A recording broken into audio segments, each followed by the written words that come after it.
G'day everybody, my name is Lowell and welcome to the channel. Now, if you grew up in the 80s, you probably know everything that's going to be in this video. So let's do this one. This is going to be 16 things that made childhood awesome from the 1980s. Let's have a look at this. And let's, if you are a child of the 80s, let's see how many we actually had ourselves. You grew up in the 1980s. You know it was a time like no other. Oh my God. From cranking up the volume to your favorite MTV videos, to spending hours at the arcade. I already saw the milk crate with the LPs in it, the vinyls. That's exactly what I had as well. Yep. Playing Pac-Man, to rushing out of bed for Saturday morning cartoons, and carefully crafting the perfect mixtape. It was a decade that gave us memories we'll never forget. So let's rewind time and relive those golden days with the things that made childhood awesome. Okay. Man, even already some of those things you go, yep, tick, tick, had that already. Already nostalgia's coming through. MTV launched in 1981, and just like that, it turned music into a visual experience.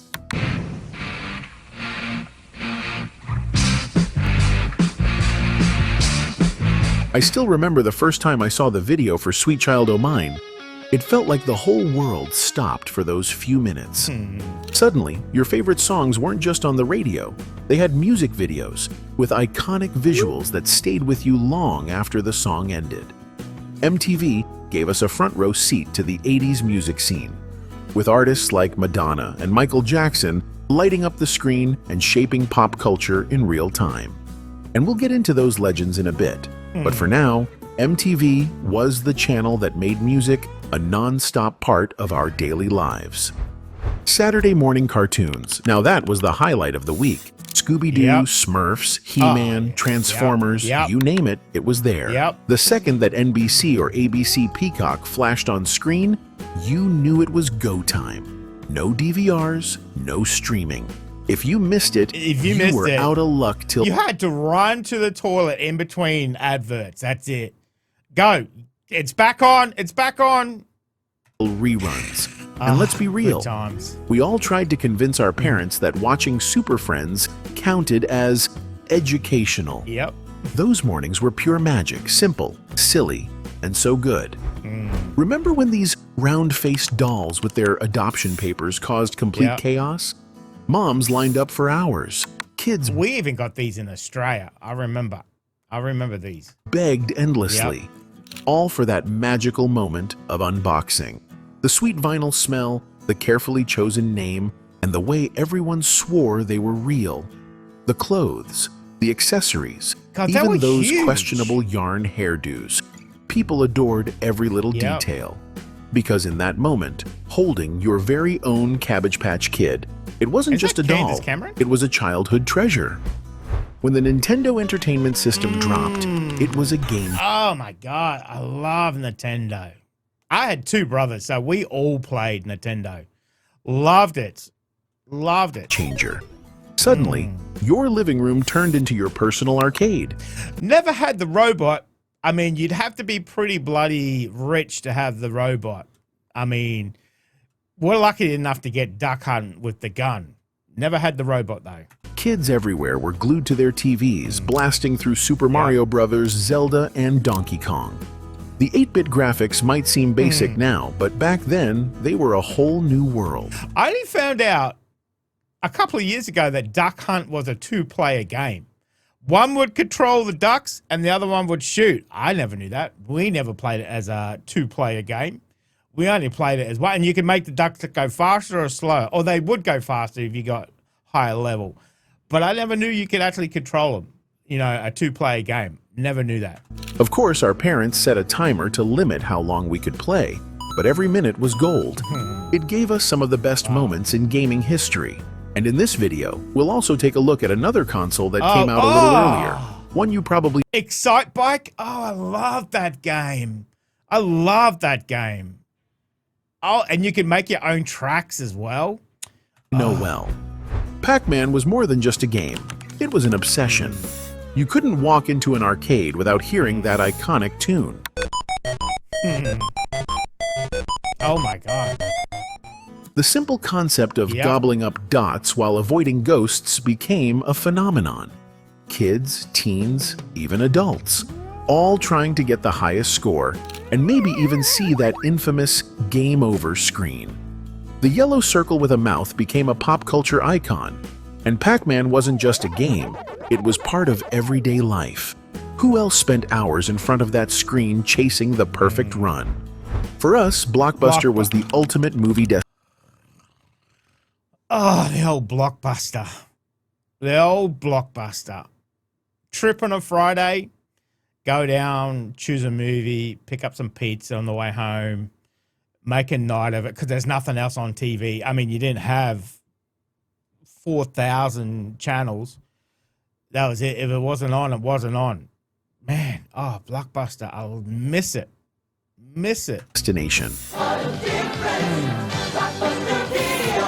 I've never seen 10,000 tapes in one store. Every Friday night, we'd head to the And then you'd say, what's behind the curtain that we couldn't get into? What's behind there? bright blue and yellow store, hunting for the perfect VHS tape to rent. And sometimes, we'd walk out with more movies than we could carry. You could Man, you used to be able to rent early consoles as well. I can't remember what console it was. But we used to rent a console as well. Not Nintendo. It was before Nintendo. Man. And then if the movie wasn't there, oh, well, you'd have to pick something else. You know, you'd have to wait next time. You'd have to get it next time. Dang, I love that. easily spend an hour just browsing the aisles, trying to decide what to watch. Those moments were a big part of the 80s experience, picking out a movie and having a fun night in with friends or family. Yeah. Blockbuster wasn't just a video rental store, it was where the weekend began. Michael Jackson and Madonna were the unstoppable duo of the 80s. MJ wasn't just the king of pop, he was the king of cool. His moonwalk on Motown 25 changed everything, and the world couldn't get enough of his hits like Billie Jean and Thriller. Meanwhile, Madonna was the queen of reinvention. With every new song, look, and attitude, she kept us guessing. Whether she was singing Like a Virgin or Material Girl, she was always one step ahead. Together, they dominated the airwaves and set the tone for the decade, leaving an indelible mark on music, style, and pop culture that we still feel today. Before streaming and binge-watching, we had the mighty VCR. Getting your first one felt like unlocking a new level of freedom. You could finally record your favorite shows or rent a movie and pause it. No more waiting for reruns or racing home to catch something live. And let's not forget the classic Be Kind Rewind sticker on every rented VHS tape. Friday nights at home with a stack of tapes from the video store, that was peak comfort in the 80s. Oh, the old Walkman. Yep. When the Walkman came along, it was like getting your own private concert, anytime, anywhere. Suddenly, you weren't stuck listening to whatever was playing on the radio. You had your own mixtapes, your own music, right in your pocket. Whether you were riding your bike, mowing the lawn, or just trying to tune out your siblings, those foam-covered headphones were your escape. It made music feel personal in a way nothing else had before. This little cube showed up in the early 80s and instantly became the puzzle everyone had to try. You'd sit for hours twisting and turning, hoping to get all 6 sides lined up. I can do it. No, you can't. No one can. It's bullshit. No, I'm pretty sure I can do it. No, you can't. Some kids could solve it in under a minute. Those were the legends. The rest of us either faked it by pulling off the stickers or gave up halfway through and used it as a paperweight. It wasn't just a toy, it was a challenge, a trend, and for many of us, a test of patience we never quite passed. There was just something special about making a mixtape in the 80s. You'd sit by the radio, finger hovering over the record button. And then you'd get the stupid DJ talking into the song. It's like the song is playing, shut up. I'm trying to record it. Got to get that right. Just record at the right time.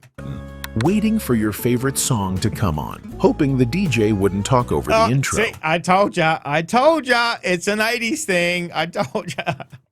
It was like crafting your own personal soundtrack, with each song fantastic. perfectly capturing a moment in time. Anyone else still have their old mixtapes stashed away somewhere? Let me know. Actually, I think I do have a few old cassettes somewhere.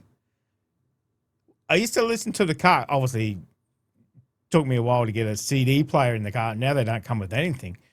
I think I still actually do have some mixtapes lying around here somewhere. In the comments. Back in the 80s, if you needed to make a call, chances were you were looking for a payphone. They were everywhere.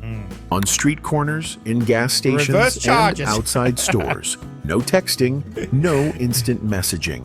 Just a coin and a moment of waiting. Sometimes you'd find yourself digging through your pockets for enough change to make that call. And let's not forget how awkward it was when the person you were calling wasn't there.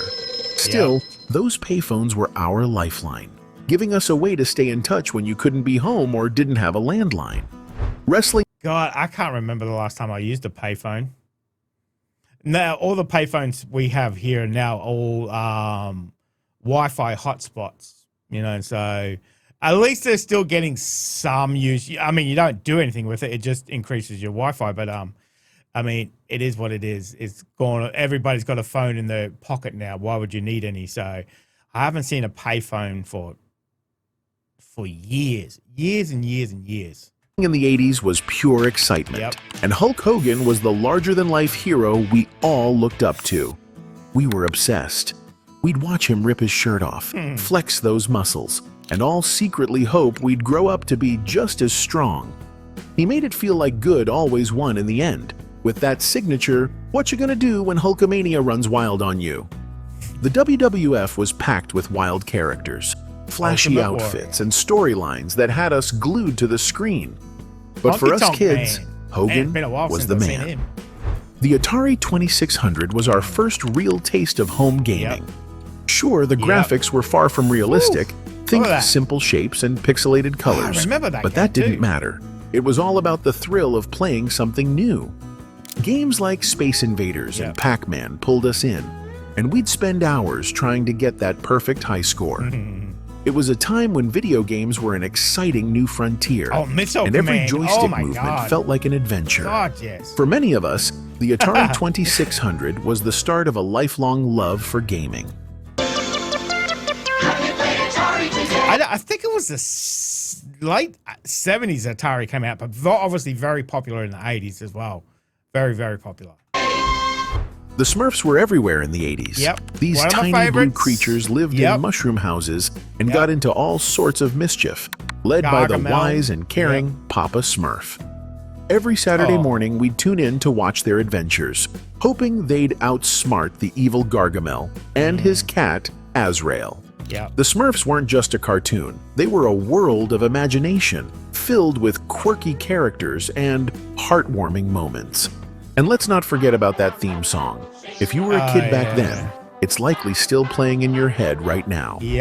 Polaroid cameras were a game changer in the 80s. Before everyone had a phone with a camera, getting a photo instantly was like magic.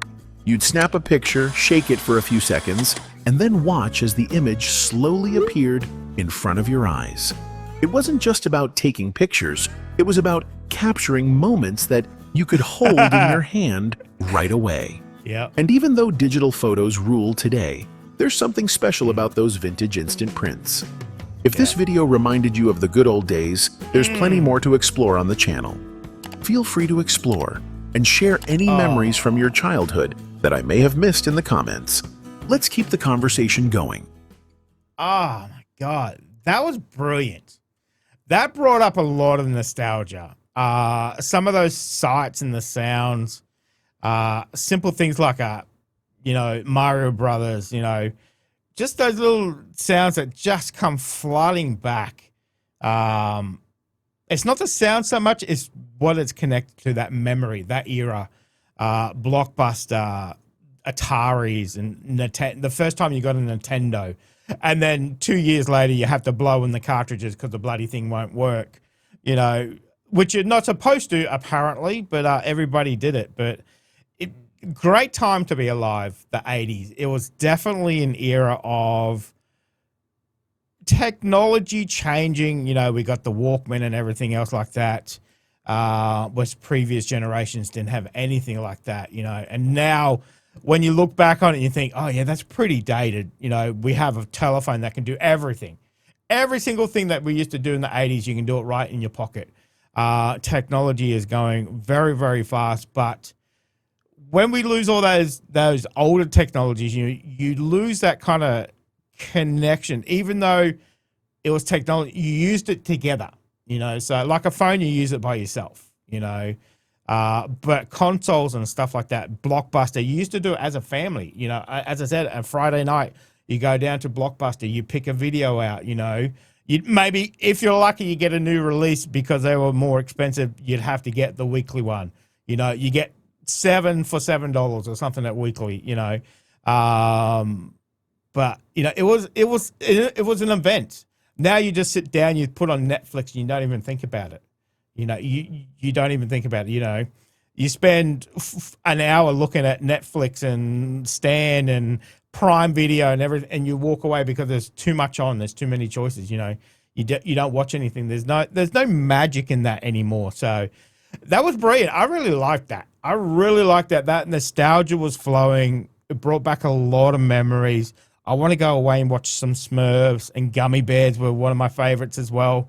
But yeah, that really brought back a lot of memories. A lot of memories. Let me know if you enjoyed that. Thank you very much for joining me today. Make sure you stay safe. And I'll definitely see you in the next reaction video. Oh, you're still here? You want more content? Why don't you check out my Patreon down here? You'll get plenty more content and some exclusive videos over there too. If not, why not check out this one over here?